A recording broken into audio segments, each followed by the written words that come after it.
Турнирът Пазарджик Open и тази година събра състезатели по таеквондо от цялата страна, които мериха сили за купата на града. Надпреварата се проведе в спортна зала Васил Левски.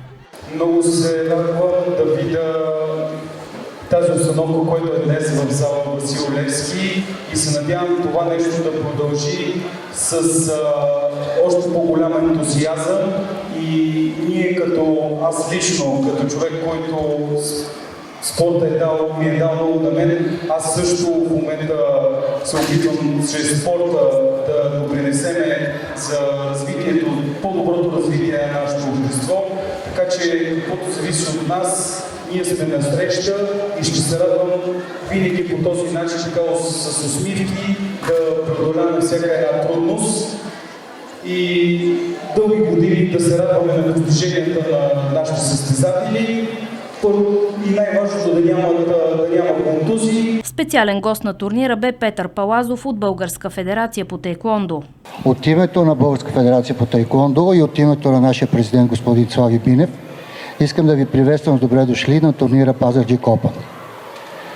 Искам да благодаря на кмета на Пазарджик, на общината за подкрепата, която ни оказват, и да изразя нашата увереност, че ще работим заедно, за да превърнем турнира Пазарджик Open в ежегоден и традиционен турнир. На Олимпиадата в Париж беше изнесено, че повече от 10 милиона души по света тренират таеквондо.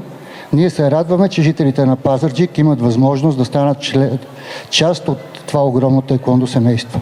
Главният организатор Димитър Тончев от Таеквондо Академия Пазарджик даде официалния старт на състезанието.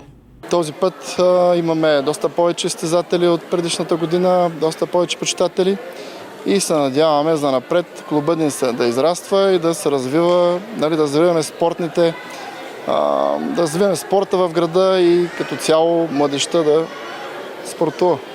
От вашия клуб има ли състезатели на това състезание днес? Да, има. Въпреки че са малко, няколко деца има от нашия клуб. Както казах, ние сме в началото. Радва ли ви, че тази година, както и самият вие отбелязахте, има повече желаещи? Състезанието вече се утвърждава така като един от силните турнири в България? Да, изключително. Таеквондо се развива много добре. Последните години мисля, че сме челната тройка на България, олимпийски спорт.